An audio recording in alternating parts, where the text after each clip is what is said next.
Hey, welcome to Bethel Online. Thank you so much for tuning in. If you're watching us today, it's by no accident. We believe that God has something just for you.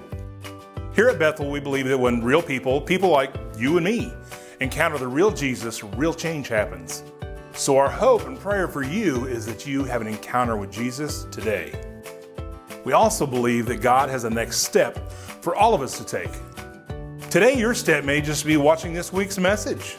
It could be asking God to forgive you and finally putting your hope and trust and faith in Jesus for the first time. Maybe it's being baptized or beginning to read through the Bible, whatever it is. We want to help you take that next step. You can let us know what step you're taking by texting the word online to 765-433-2004. We would love to walk with you. During this season, God is teaching us to be flexible. It seems like every week there's a new challenge and more changes. A great way to stay up to date on all the changes that's happening at Bethel is to follow us on social media.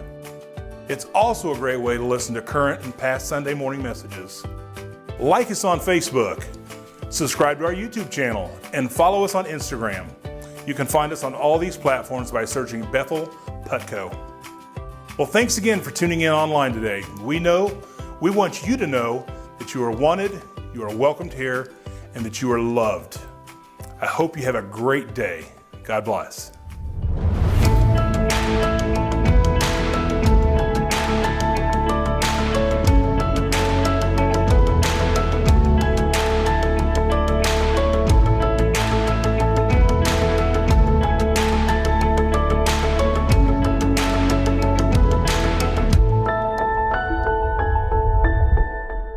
Good morning, Bethel. What's happening? Hey, I'm just going to jump in this morning. We've been in a series called Fire and Rain. We've been talking about a guy named Elijah. And Elijah, his name means the Lord is God. He was born with a purpose to show the world that there was one God, that the God of his ancestors was the God of all people. It was his purpose. It was his place in history. And today, Elijah is going to come to the point in his life that's probably the most miraculous and obvious sign that comes out of his life that the Lord is God. But it's not because Elijah is awesome. It's because God is exactly who he says he is. And God is showing his purpose through the life of Elijah. How many of you would love for something to come out of your life that would show the world around you that God is who he says he is? Not based upon your goodness, but based upon God's real strength. The story I'm going to talk to you about today is one that is incredibly miraculous. We see the weakness of Elijah, and God still works. We see the unfaithfulness of all of the people in the story. We see the unfaithfulness of King Ahab, who is the king. And yet God shows that he is God over all things. Most of us would love for God to show some people around us who he really is. What has to happen in order for that to occur? And I want to ask you a question up front this morning that kind of prefaces the entire message and even gives away a little bit of the purpose of this message. When it comes to a moment like that where God shows up in a way that can only be explained by God, are you available? Are you available? I didn't say, are you able? I said, are you available? I would love to see God do miraculous things through Bethel Church here in Greencastle and in Putnam County and Fillmore and Roachdale and Cloverdale and Reelsville and all the places around. A transforming thing that happens that we all look at each other and say, but God did this despite us. I'd love to see that for our church. What I would love even more than that, though, is for it to happen in your life. So that as you walk through your life, you experience a moment where you're like, man, God did his thing. That you would experience something that can only be explained by the God who is really God. That can't be explained by a killer worship service. That can't be explained by a smooth talker. That can't be explained by a manipulative moment, but can only be explained by God had to show up. I don't know about you, but I don't need a power that is the power of men or women. I don't need a power that is a power that's comes by my ability or your ability or the ability of someone else. I need to know that in the world that I'm living in, that there is a God who is real and he is active. I want that for our church, and I want that for you. And to start this out, I would ask the question, are you available? Are you available for a moment like that? You see, most of us look at what God might call us to do, to share his word with the world, to share with the world that he is the one true God. And we ask, am I even equipped for that? But you see, God doesn't call people who are already ready for what he's calling them to. He actually seems to equip people that he's called to something. He equips them for what he needs of them. And he often allows us, not because he needs us, to be a part of what he's doing. And I believe he invites you and he invites me to be a part of the miraculous thing that he's doing to show the world not that we're good, but that he is. We've been talking about Elijah and how God provided for Elijah along the way as he came to this moment. The people of God in this moment had walked away and turned their back on God and were worshiping false gods. And because of that, God had allowed a famine. And Elijah had lived in this famine for 3 years. The people had dealt with the punishment of turning their back on God and experienced a famine. And God is about to once again, in all of his patience and in all of his goodness, show these people once and for all time that he is God. Elijah sends his buddy off to tell Obadiah to tell the king that he's coming. It starts in 1 Kings 18, verse 22. Elijah said to them, I am the only one of the Lord's prophets left, but Baal has 450 prophets. Meaning that Elijah was trying to speak on behalf of God to show them that there was one true God. But there were so many other voices in this day that were speaking for these other man-made gods. You see, Baal was the god that they were serving. And Baal was a god who was recognized by a thunderbolt in his hand. And after 3 years of drought, serving a god who was supposed to be able to call down storms, they had and were in a perfect opportunity to see that the Baals were not helping them. Now, Elijah has a moment here that shows his own brokenness. He's tried to be obedient. He's tried to take his next step. He's done what God's called him to do along the way. But when he says here that he's one of the only prophets left, he's the only one of the prophets left, it's not true. It's not true at all. He's actually having a pity party. And I think it's easy as we follow Jesus in a world that may be looking to serve all the gods around to say, well, we're the only one left. I'm the only one left. Am I the only one trying to serve God? But later we'll find out that there were a great many more prophets just a chapter away who were still following God. He says, there's one of me, but Baal has 450 prophets. And then he says, get 2 bulls for us. Now, bulls were a common thing for sacrifice. That they would often sacrifice a bull to their gods. It was like their best, their strongest, their stoutest. And they would bring that and sacrifice it to the God. And I'm sure during this time period of drought, they had sacrificed many times a bull to the Baals, hoping that the Baals would, the gods who were not really gods, would make it rain. And Elijah says, get 2 bulls for us. Let Baal's prophets choose one for themselves. He says, look, I'll let you pick the best one. And let them cut it into pieces and put it on the wood, but not set fire to it. He's saying, prepare it for sacrifice to the gods.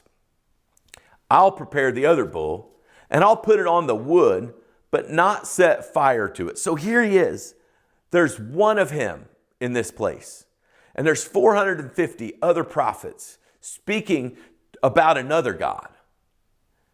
Elijah is clearly in the minority here. He's clearly in a vulnerable place where the power seems to have swung to the worshipers of the other gods, but he stands alone in all of his brokenness in the middle of a pity party, and he begins to prepare for a sacrifice. You see, the difference between those people wasn't that they had less passion about their God than Elijah. It wasn't that they had more passion than Elijah. It was that Elijah was serving the one true God, all the while being broken himself.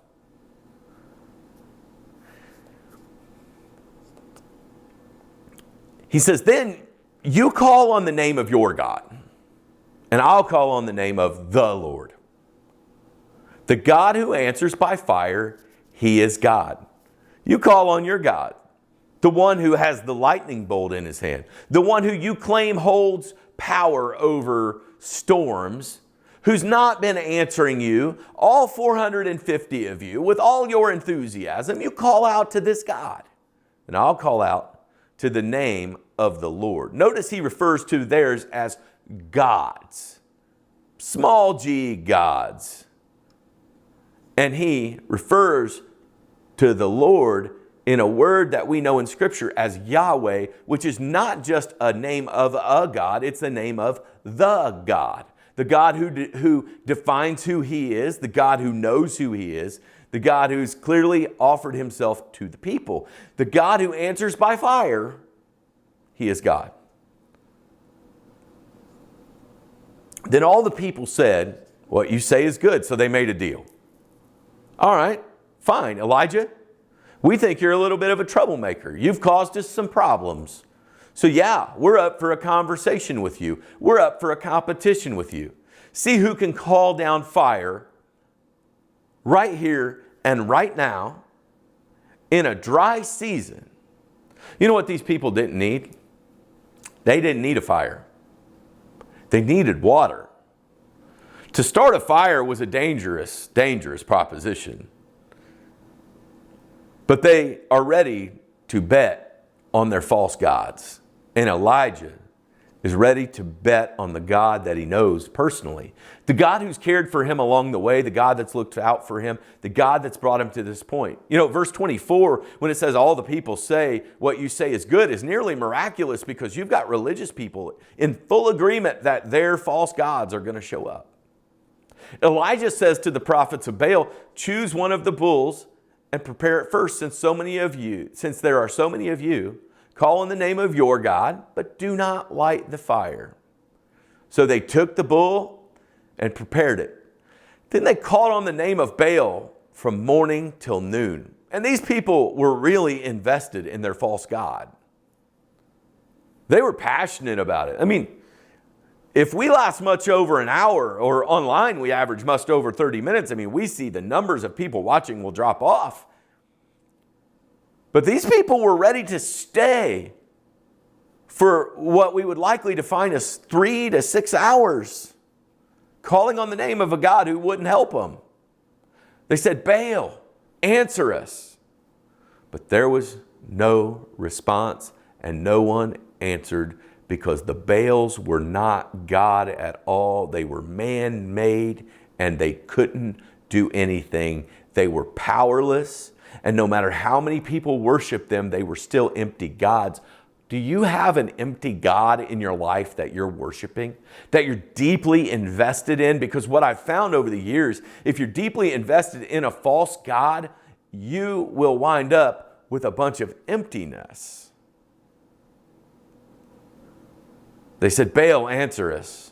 But there was no response, and no one answered. And then it says they danced around the altar that they had made. See, they were not just willing to give some time to that God, they were willing to build an altar to it.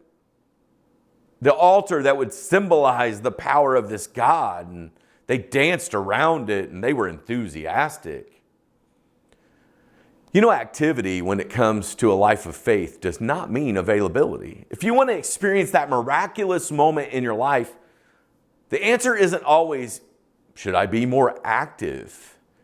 Should I do more things? Because activity does not mean availability. You see, the people who were there were very active, but they weren't available for the God who really had the power to do the miraculous thing. They were available for something that was just a farce.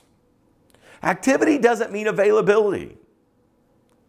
All these people were dancing in all these crazy ways. They were acting insane. They were begging God, their gods to come, but their gods couldn't show up because they weren't really God.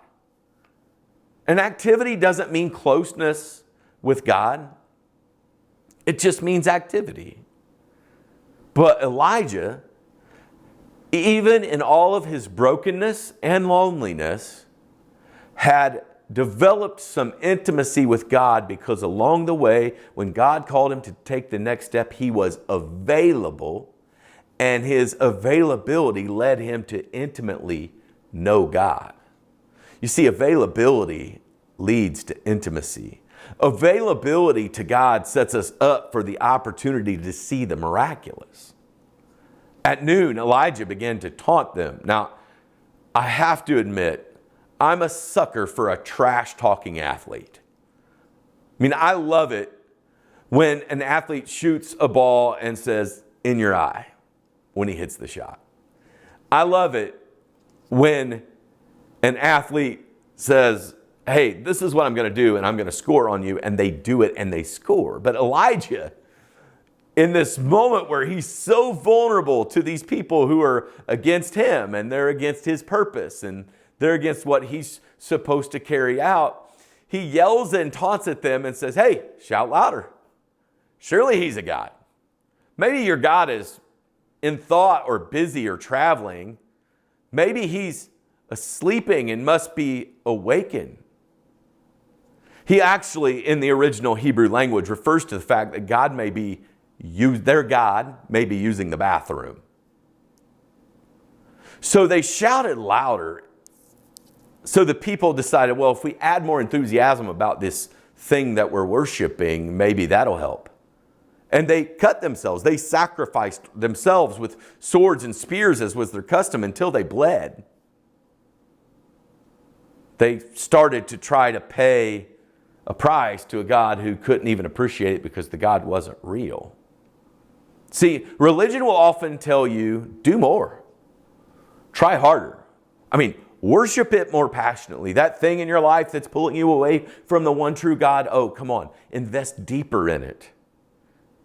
Get elbows deep in that thing that's pulling you away from the one true God. Oh, it's starting to not be fun? Invest deeply, more deeply in this thing that isn't God at all. I know this. You and I, we will worship something. You will. You'll worship something in your life. And when you worship it, you'll give it your time. You'll give it your attention, you'll give it your effort, but God isn't necessarily as concerned about what you're doing as that you're available to Him. You cannot hear from a God who doesn't exist, but the God who is real. When you are open and available to hear from Him, He'll use you like He used Elijah. Midday passed and they continued their frantic prophesying until the time for the evening sacrifice. Man, this had been a long day. I mean, this was like an old school church all day event, but they were worshiping a God who couldn't solve their problem. That no matter how well he was drawn or shown with the power to create the storm, they were still living in the middle of a drought. When it comes to you and the one true God, and I do believe there's one true God, are you available for that thing that you would like to see happen? Would you be present in the moment and the opportunity that God would use you to show in all your brokenness that He's the one true God? But there was no response, no one answered, and no one paid attention. Verse 29 says, Then Elijah said to all the people, Come here to me.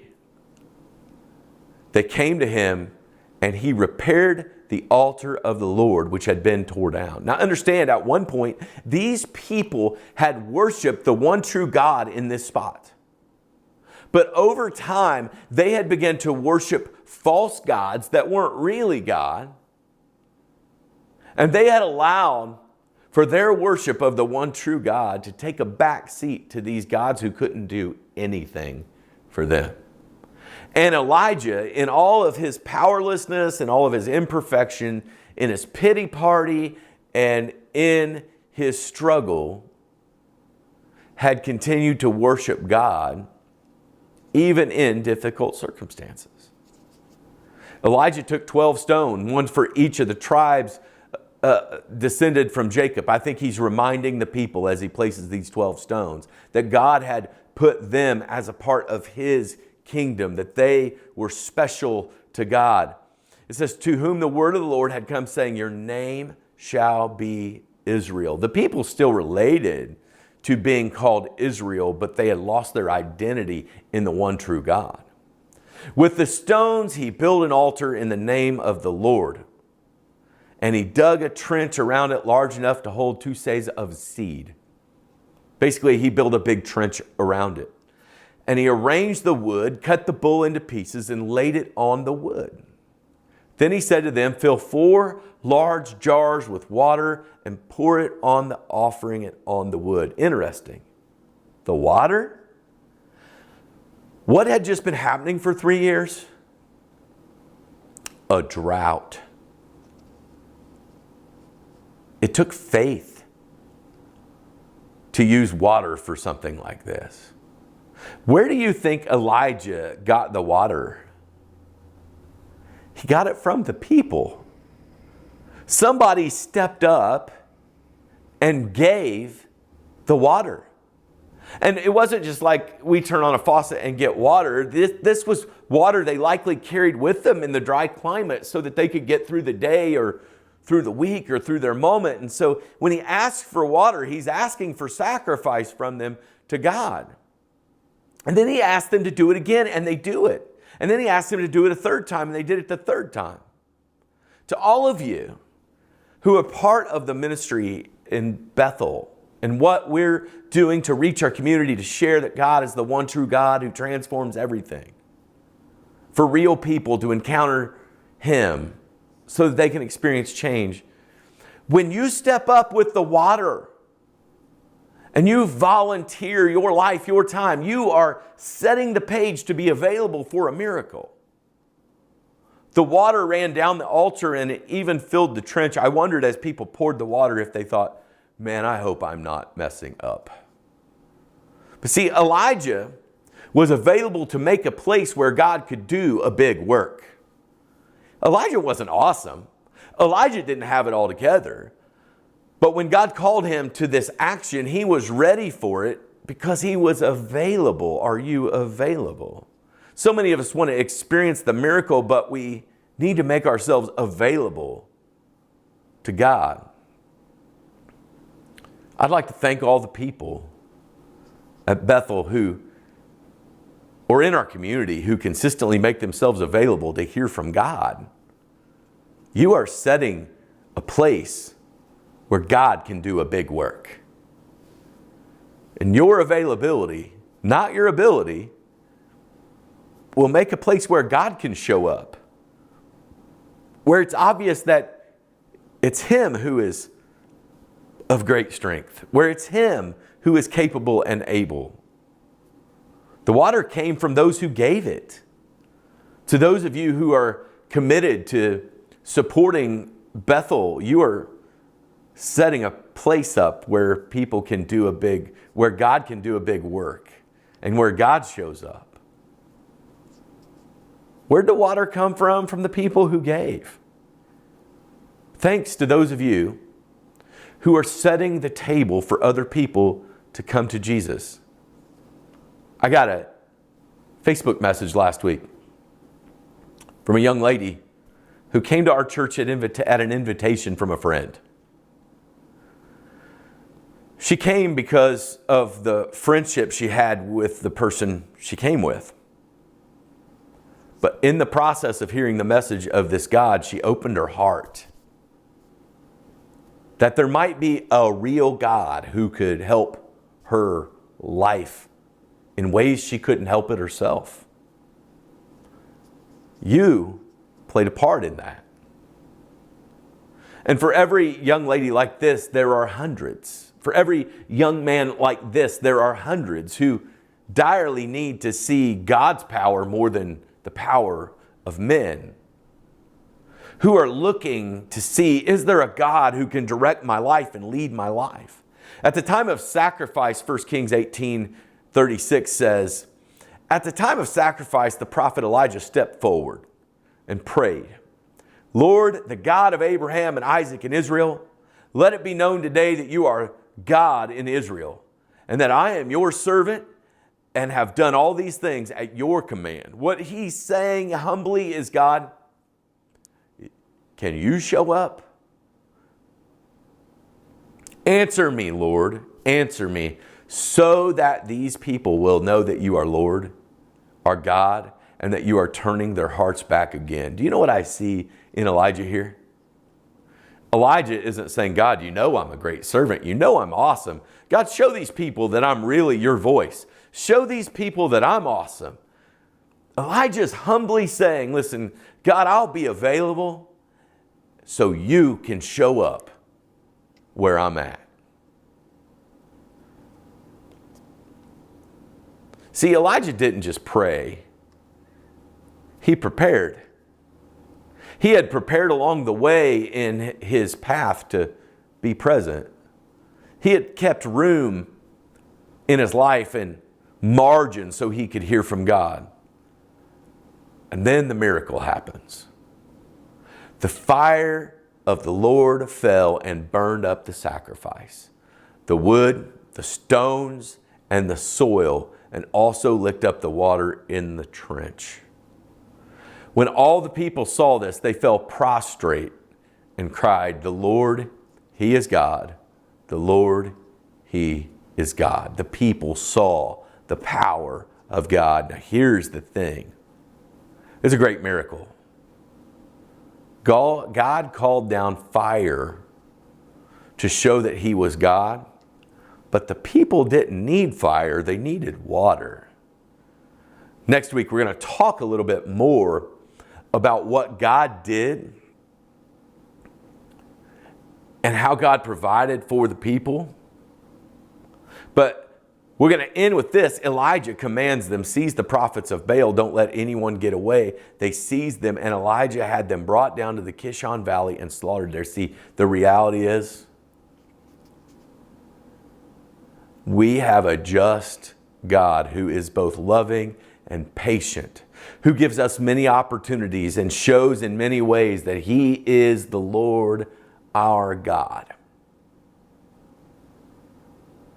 To worship other gods and turn away from Him is destruction and devastation to our lives and our souls.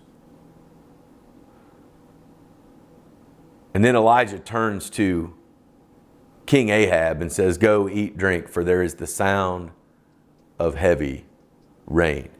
He's warning the people.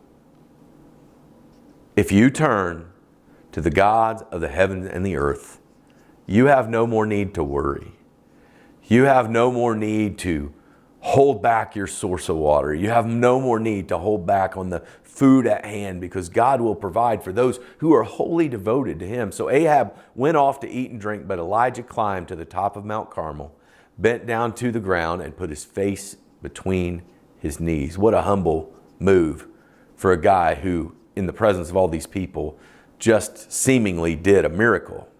You see, the reality was Elijah had intimately met God that day because he had left room to be available for God to show up in a miraculous way. Some of you are like, well, look, I'm not Elijah, and the world I'm living in is kind of jacked up and messed up, and I mean, I'm really broken, and do you know my past, and do you know my history? And see, Elijah had a past, and Elijah had a history, and even after this event, he's going to have another moment that's not real pretty where he's so depressed he's ready to give up life. Elijah was messed up too. Elijah was broken.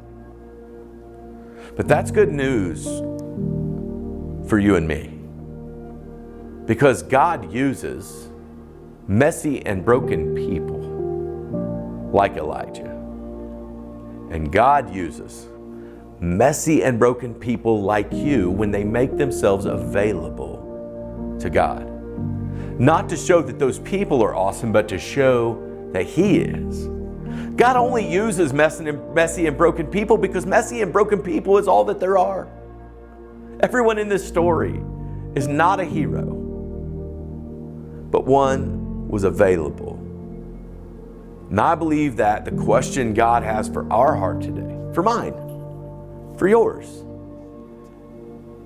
is, are you available? Bethel, my friends, my family, can we be available for God to do what only God can do in a way that only he can do it, so that the world around us can see that he's the one true God? Bethel, I love you, and have a great week. Hey, thanks so much for watching. Are you ready to take your next step? We would love to hear from you.